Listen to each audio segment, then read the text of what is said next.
विद्यार्थी मित्रांनो, मी Pramod घोडकेसर, Suman high school number 5. नमस्कार विद्यार्थी मित्रांनो, मागील व्हिडिओमध्ये आपण शब्दालंकार आणि शब्दालंकाराच्या उपप्रकाराविषयी अभ्यास केलेला होता. आजच्या या व्हिडिओमध्ये आपण अर्थालंकाराचा अभ्यास करणार आहोत. चला तर विद्यार्थी मित्रांनो, आज आपण अर्थालंकाराचा अभ्यास करूया. या अगोदर आपण थोडक्यात पाहूया. अलंकाराचे मुख्य दोन प्रकार आहेत, एक शब्दालंकार आणि दोन अर्थालंकार. शब्दालंकारामध्ये एक अनुप्रास अलंकार, दोन यमक अलंकार, तीन श्लेष अलंकार. हे इयत्ता 9वी साठीही आहेत, इयत्ता 10वी साठी सुद्धा आहेत. त्याचबरोबर काही अर्थालंकार इयत्ता 9वी साठी सुद्धा आहेत. त्यामध्ये उपमा अलंकार, उत्प्रेक्षा अलंकार, रूपक अलंकार, अनन्वय अलंकार हे इयत्ता 9वी साठी अभ्यासासाठी आहेत. तर इयत्ता 10वी साठी एकूण 10 अर्थालंकार अभ्यासासाठी आहेत. एक उपमा अलंकार, दोन उत्प्रेक्षा अलंकार, 3 अपनहुती अलंकार, 4 रूपक अलंकार, 5 व्यतिरेक अलंकार, 6 अनन्वय अलंकार, 7 स्वाभोक्ती अलंकार, 8 अतिशयोक्ती अलंकार, 9 अन्योक्ती अलंकार आणि 10 व्याजोक्ती अलंकार. हे एकूण 10 अलंकार इयत्ता 10वीच्या अभ्यासक्रमामध्ये आहेत, अभ्यासासाठी आहेत. त्याचबरोबर शब्द अलंकारसुद्धा इयत्ता 10वी साठी आहेत. चला तर विद्यार्थी मित्रांनो, आज आपण अर्थालंकाराचा अभ्यास करूया. अर्थालंकारामध्ये अर्थांना महत्त्व प्राप्त झालेले असते, तर आपण शब्दालंकारामध्ये पाहिलं की शब्दांना महत्त्व प्राप्त झालेले असते. तर आपण आज क्रमाक्रमाने अर्थालंकाराचा अभ्यास करूया. नंबर 1, उपमा अलंकार. दोन वस्तूतील साम्य चमत्कृती पूर्ण रीतीने जेथे वर्णन केलेले असते तेथे उपमा अलंकार होतो.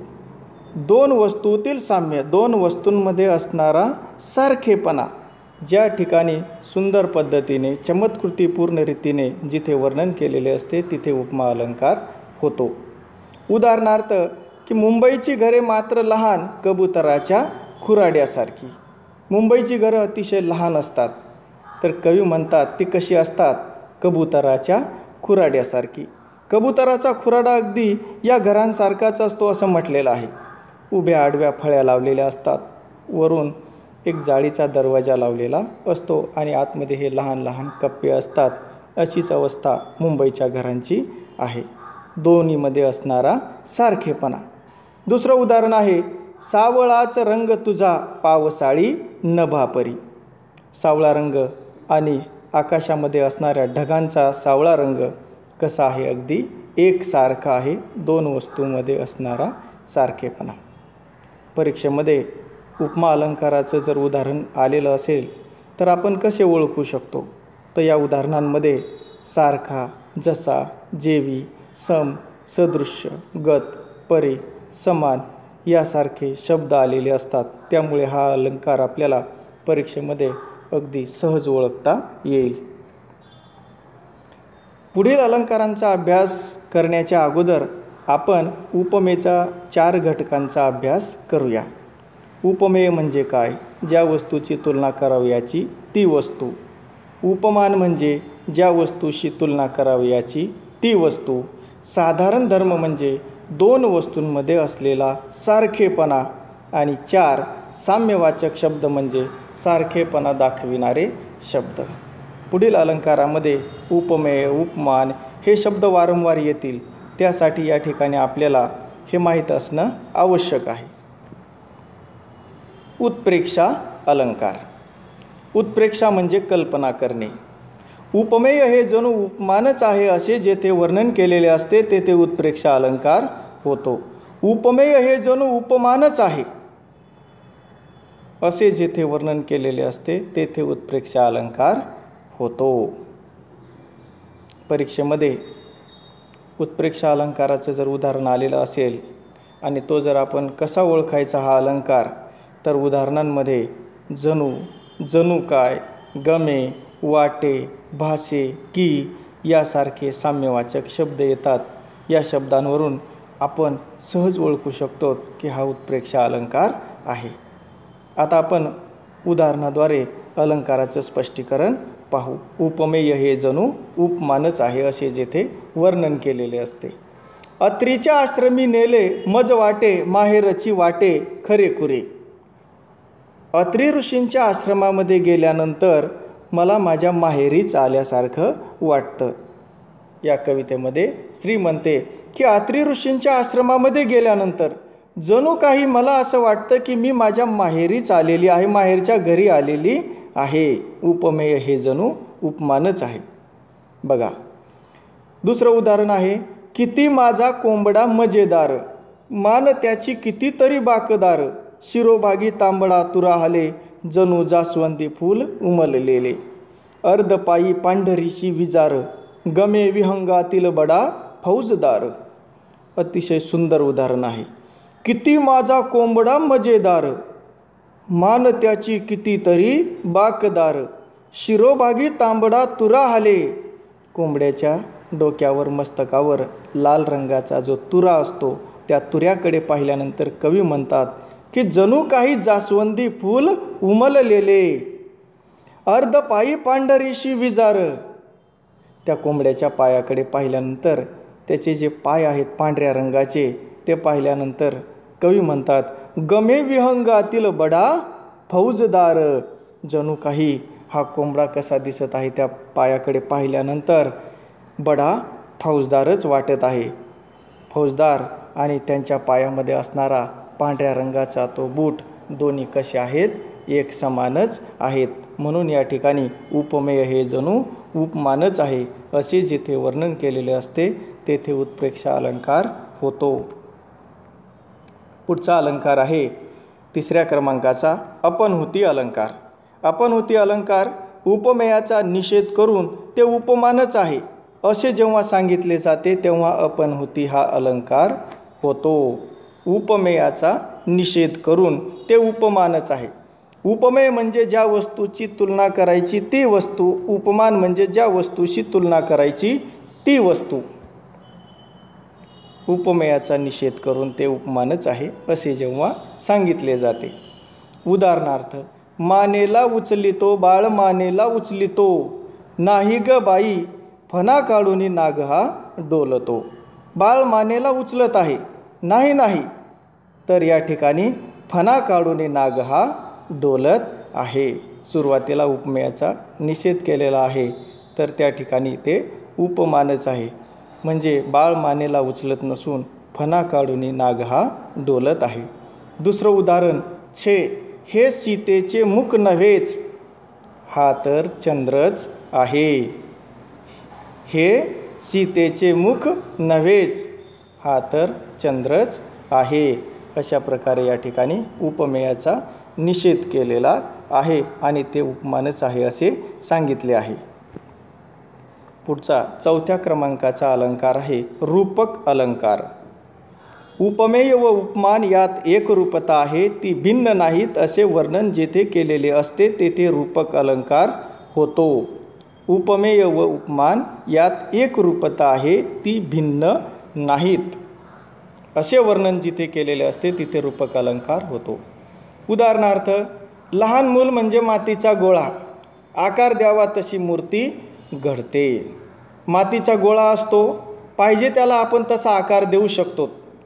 सुंदर कलाकुसरीची वस्तू बनवू शकतो, सुंदर मूर्ती बनवू शकतो, खेळणी बनवू शकतो, पाहिजे तसा आकार देऊ शकतो. अगदी तशीच गोष्ट लहान मुलाची आहे. त्या मुलावर आपण जसे संस्कार करू तसा तो विद्यार्थी तयार होतो. जर आपण त्याला चोरी करायचं शिकवलं तर एक चोर तयार होईल. जर आपण त्याला चांगले संस्कार त्या मुलावर, त्या विद्यार्थ्यावर केले तर एक सुसंस्कारी बालक तयार होईल. म्हणून म्हटलेलं आहे की लहान मूल म्हणजे मातीचा गोळा, आकार द्यावा तशी मूर्ती घडते. नंबर 2, बाई काय सांगो स्वामीची ती दृष्टी, अमृताची वृष्टी मज होय. स्वामींची ती दृष्टी आणि अमृताची वृष्टी कशी आहेत, एकरूप आहेत. 5व्या क्रमांकाचा अलंकार आहे व्यतिरेक अलंकार. उपमेय हे उपमानापेक्षा श्रेष्ठ आहे असे वर्णन जिथे केलेले असते तिथे व्यतिरेक अलंकार होतो. उपमेय हे उपमानापेक्षा श्रेष्ठ आहे असे वर्णन जिथे केलेले असते तेथे व्यतिरेक अलंकार होतो. म्हणूनच विद्यार्थी मित्रांनो, आपण या अगोदर उपमेयाच्या 4 घटकांचा अभ्यास केलेला होता की उपमेय कशाला म्हणतात आणि उपमान कशाला म्हणतात. त्यासाठीच आपण उपमेचे 4 घटक आहेत त्याचा अभ्यास केलेला होता. उपमेय म्हणजे ज्या वस्तूची तुलना करायची ती वस्तू, उपमान म्हणजे ज्या वस्तूशी तुलना करायची आहे ती वस्तू. उदाहरणाद्वारे आपण स्पष्टीकरण पाहू आणखीन. अमृताहुनीही गोड नाम तुझे देवा. अमृताहुनीही गोड नाम तुझे देवा. अमृतापेक्षाही देवा तुझं नाव कसं आहे? श्रेष्ठ आहे, गोड आहे. उपमेय हे उपमानापेक्षा श्रेष्ठ आहे. नंबर 2, सीतेचे मुख चंद्राहूनही सुंदर आहे. सीतेचे मुख चंद्राहूनही सुंदर आहे. उपमेय हे उपमानापेक्षा श्रेष्ठ आहे असे वर्णन जिथे केलेले असते तिथे व्यतिरेक अलंकार होतो. 6व्या क्रमांकाचा अलंकार आहे अनन्वय अलंकार. उपमेयाला दुसऱ्या कशाचीच उपमा देता येत नसेल म्हणजे जेव्हा उपमेयाला उपमेयाचीच उपमा दिली जाते तेव्हा अनन्वय अलंकार होतो. उपमेयाला दुसऱ्या कशाचीच उपमा देता येत नसेल म्हणजे उपमेयाला उपमेयाचीच उपमा दिली जाते तेव्हा अनन्वय अलंकार होतो. उदाहरणार्थ, झाले बहु, होतील बहु, आहेतही बहु, परंतु या समहा. पुष्कळ धनुर्धारी योद्धे होऊन गेले आहेत. झाले बहु, होतील बहु. इथून पुढे या पृथ्वी तलावर अनेक धनुर्धारी योद्धे होतीलही. आहेत बहु, पुष्कळ धनुर्धारी योद्धे या पृथ्वी तलावर आहेतही, परंतु या समहा. या समहा म्हणजे कोणासारखा? अर्जुनासारखा धनुर्धारी योद्धा या पृथ्वी तलावर पुन्हा होणार नाही. म्हणजे अर्जुनासारखा धनुर्धारी योद्धा या पृथ्वी तलावर एकमेवा द्वितीय आहे. त्याची तुलना आपण कोणासोबतच करू शकत नाही. तो त्याच्यासारखा एकटाच या पृथ्वी तलावर आहे. दुसरं उदाहरण आहे ताजमहल एक जगती तो त्याच्या परी. तोच त्याच्या परी. जगामध्ये ताजमहल एक असे आहे की ते त्याच्यासारखेच आहे. आपण त्याची तुलना दुसऱ्या कोणासोबतच करू शकत नाहीत. तुम्ही म्हणणार औरंगाबादला आहे, बीबी का मकबरा आहे, अतिशय लहान आहे. ताजमहालासारखी प्रतिकृती आहे पण अगदी लहान आहे. आपण त्याला ताजमहल म्हणू शकत नाही. म्हणून इथं म्हटलेलं आहे की जगामध्ये ताजमहल एकच आहे आणि ते त्याच्यासारखेच आहे.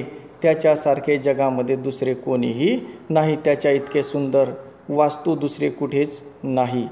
या ठिकाणी अनन्वय अलंकार होतो. उपमेयाला दुसऱ्या कशाचीच उपमा देता येत नसेल तेव्हा हा अलंकार होतो. पुढचा अलंकार आहे 7व्या क्रमांकाचा स्वभावोक्ती अलंकार. एखाद्या व्यक्तीचे, प्राण्याचे, वस्तूचे, त्याच्या स्वाभाविक स्थितीचे किंवा हालचालीचे यथार्थ हुबेहूब पण वैशिष्ट्यपूर्ण वर्णन जिथे केलेले असते तिथे स्वभावोक्ती अलंकार होतो. उदाहरणाद्वारे आपण अधिक स्पष्टीकरण पाहू. उदाहरणार्थ, मातीत ते पसरले अतिरम्य पंख, केले वरी उदर पांडुर निष्कलंक, चंचू तशीच उघडी पद लांबविलेले, निष्प्राण देह पडला श्रमही निमाले. नारायण वामन टिळक यांनी लिहिलेली सुंदर कविता आहे केवढे हे क्रौर्य. या कवितेतील शेवटच्या 4 ओळी आहेत. सुंदर अशी पक्षिणी होती. सकाळी सकाळी मधुर गीत गायची आणि लोकांचे मन रमवायची. एका शिकाऱ्याने तिला बाण मारला. बाण तिला लागलेला होता. शरीरातून रक्त वाहत होतं. चोचेमध्ये अन्नाचा कवळ आहे आणि तो कवळ म्हणजे अन्नाचा घास घेऊन आपल्या पिलांचं अंतिम दर्शन घेण्यासाठी, शेवटची भेट घेण्यासाठी ती आपल्या घरट्याकडे निघालेली आहे. बाण लागल्यामुळे चालता येत नाही आहे, उडताही येत नाही आहे, रक्त वाहिल्यामुळे अशक्त झालेली आहे. उडत पडत अतिशय वाईट अवस्थेमध्ये ती आपल्या घरट्याकडे निघालेली आहे आणि शेवटी घरट्याजवळ येते, पिलांना भेटते आणि पिलांची भेट झाल्यानंतर झाडाखाली पडल्यावर तिचा मृत्यू होतो. अतिशय सुंदर पद्धतीनं तिचं वर्णन केलेलं आहे. काय म्हटलेलं आहे स्वभोक्ती अलंकारामध्ये? एखाद्या व्यक्तीचे, प्राण्याचे, वस्तूचे, त्याच्या स्वाभाविक स्थितीचे किंवा हालचालीचे यथार्थ हुबेहूब जसे आहे तसे वर्णन ज्या ठिकाणी केलेले असते तिथे स्वभोक्ती अलंकार होतो. ती पक्षिणी झाडाखाली मरून पडलेली आहे. सुंदर असे पंख पसरलेले आहेत. पंख पसरल्यामुळे पांढऱ्या रंगाचं पोट दिसत आहे. चंचू उघडी आहे. पाय पसरलेले आहेत. निष्प्राण देह तिथे पडलेला आहे. तिचा श्रमही निमाले आणि सर्व शरीराची हालचाल बंद झालेली आहे. याला म्हणतात स्वभोक्ती अलंकार. अगदी जसे आहे तसे वर्णन करणे. दुसरं उदाहरण आहे, गणपत वाणी बिडी पिताना चावायाचा नुसतीच काडी, म्हणायचा अन मनाशीच की या जागेवर बांधीन माडी.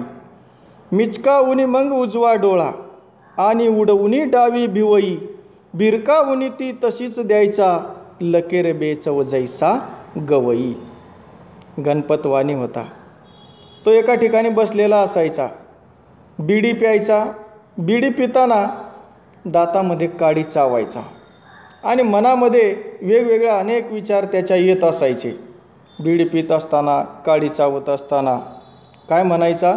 या जागेवर बांधीन माडी. आणि त्याच्या मनामध्ये आलेले विचार त्याच्या चेहऱ्यावर दिसून यायचे. त्याच्या हाताची विशिष्ट प्रकारची लकब व्हायची. त्याच्या शारीरिक हालचाली व्हायच्या. मिचकावुनी मग उजवा डोळा. उजवा डोळा तो मिचकायचा. उघडझाप, एक विशिष्ट प्रकारची उघडझाप व्हायची. त्याच्यानंतर आणि उडवुनी डावी भिवई, डाव्या भिवईची हालचाल व्हायची. भिरकावुनी ती तशीच द्यायचा लकेर बेचव जैसा गवई. अशी वेडी वाकडी त्याची हालचाल व्हायची मनामध्ये विचार आल्यानंतर. लकेर बेचव जैसा गवई. एखादा गायक जेव्हा गाणं म्हणत असतो त्यावेळेला त्याच्या वेगवेगळ्या प्रकारचे हावभाव त्याच्या चेहऱ्यावर दिसत असतात. त्याच्या पायाच्या, त्याच्या हाताच्या, चेहऱ्याच्या वेगवेगळ्या हालचाली होत असतात. त्या वेड्या वाकड्या होत असतात. म्हणून म्हटलेलं आहे लकेर बेचव जैसा गवई. त्याप्रमाणे हा गणपतवाणी करायचा. अगदी जसं आहे तसं वर्णन करणे त्याला स्वभोक्ती अलंकार असे म्हणतात. 8व्या क्रमांकाचा अलंकार आहे अतिशयोक्ती अलंकार. कोणतीही कल्पना आहे त्यापेक्षा खूप फुगवून सांगताना त्यातील असंभाव्यता अधिक स्पष्ट करून सांगितलेली असते, त्यास अतिशयोक्ती अलंकार असे म्हणतात. कोणतीही कल्पना आहे त्यापेक्षा खूप फुगवून सांगितलेली असते म्हणजे सत्यता त्याच्यामध्ये कमीच असते किंवा नसतेच असं म्हटलं तरी चालेल. उदाहरणार्थ, मुंगी उडाली आकाशी तिने गिळले सूर्याशी. शक्य आहे का हे? नाही, कधीही शक्य होणार नाही. मुंगी उडाली आकाशी तिने गिळले सूर्याशी. याला म्हणतात अति सांगणे. त्याला म्हणतात अतिशयोक्ती. एखादी कल्पना खूप फुगवून सांगितलेली असते म्हणजे खरेपणा त्याच्यामध्ये नसतो. फुगवून सांगणे म्हणतात त्याला अतिशयोक्ती. नंबर 2, दुसरं उदाहरण, दमडीचं तेल आणलं सासूबाईचं नाणं झालं, मामाजीची दाढी झाली भाऊजीची शेंडी झाली, उरलं तेल झाकून ठेवलं लांडोरीचा पाय लागला, वेशीपर्यंत उघळ गेला त्यात उंट पोहून गेला. दमडीचं तेल आणलं. दमडी हे एक जुन्या काळातील नाणं, 1 पैसा, क्षुल्लक नाणं, त्याला फार काही किंमत नसायची. त्याचं तेल आणलं. किती येणार? अतिशय थोडं येणार. बरं, तेल आणल्यानंतर सासूबाईंचं नाणं झालं. सासूबाईंनी डोक्याला लावलं. त्याच्यातूनही उरलं. मामांनी त्याच्या दाढीला लावलं. भाऊजींनी त्यांच्या शेंडीला लावलं, म्हणजे मामांनी लावल्यानंतरही उरलं, भाऊजींनी त्यांच्या शेंडीला लावलं, त्याच्यातूनही उरलं, ते झाकून ठेवलं, त्याला लांडोरीचा पाय लागला आणि त्याचा ओघळ वाहत वाहत गावाच्या वेशीपर्यंत गेला. आपण त्याच्यामध्ये आणखीन अतिशयोक्ती वाढू, त्यात 2 उंट पोहून गेले. अतिशय हे सुंदर उदाहरण आहे अतिशयोक्ती अलंकाराचं. याला म्हणतात अतिशयोक्ती अलंकार.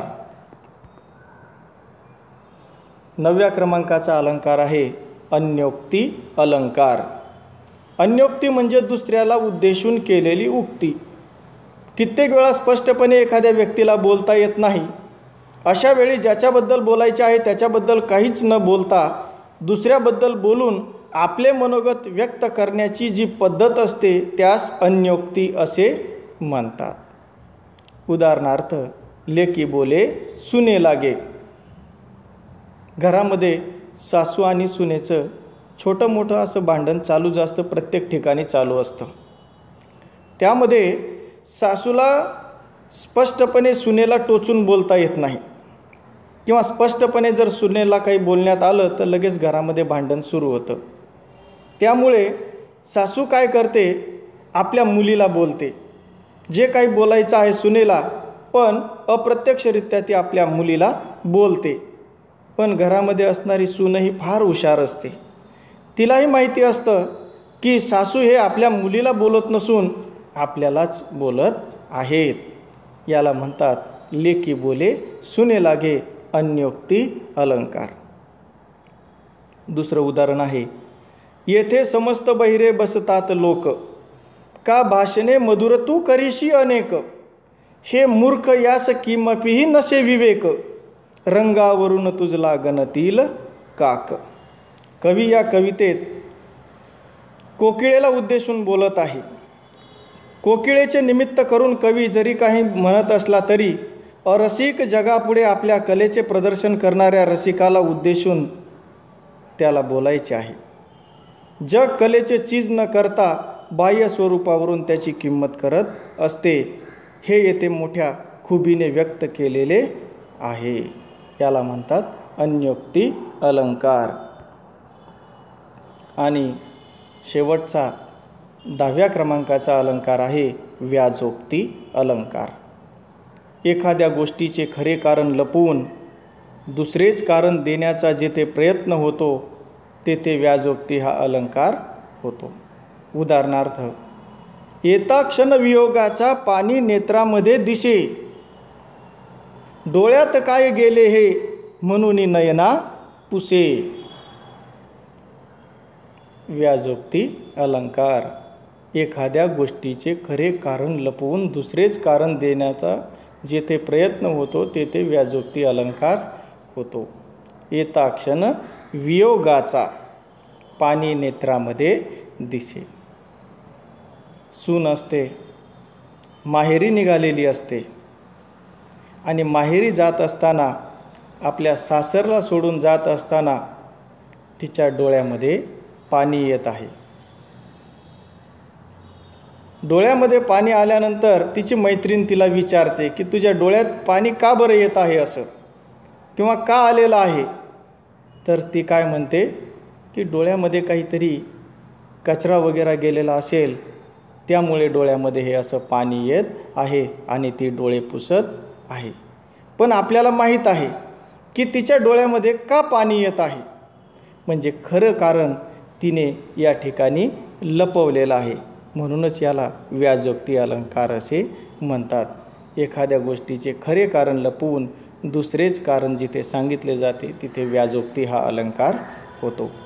दुसरं उदाहरण, काय गे बगशी मागे वळूनी वळूनी अशी, विचारता म्हणे माझी राहिली पिशवी कशी. प्रसंग हाच आहे की ती जी सून आहे माहेरी निघालेली आहे आणि पुन्हा पुन्हा ती मागे वळून वळून पाहत आहे. तिच्या मैत्रिणीने तिला पुन्हा विचारलं, का ग अशी तू मागे वळून वळून पाहत आहे. त्यावेळेला ती काय म्हणते, म्हणे माझी राहिली पिशवी कशी. काय म्हणते? म्हणे माझी राहिली पिशवी कशी. याला व्याजोक्ती अलंकार असे म्हणतात. की एखाद्या गोष्टीचे खरे कारण लपवून दुसरेच कारण देण्याचा जिथे प्रयत्न होतो तेथे व्याजोक्ती हा अलंकार होतो. इथेही तेच या सुनेने केलेलं आहे की खरं कारण लपवलेलं आहे मागे वळून पाहण्याचं. आणि काय म्हणते की माझी राहिली पिशवी कशी. म्हणजे खरं कारण लपवलेलं आहे. आपल्यालाही माहीत आहे काय कारण आहे ते, परंतु तिने प्रसंग सांगितलेला आहे पिशवीचा, की माझी पिशवी राहिलेली आहे म्हणून ती मागे मागे वळून पाहत आहे. तर विद्यार्थी मित्रांनो, आज या ठिकाणी आपण इयत्ता 10वीसाठी आणि 9वीसाठी जे अर्थालंकार आहेत त्याचा सविस्तर या ठिकाणी आपण आज अभ्यास केलेला आहे. धन्यवाद.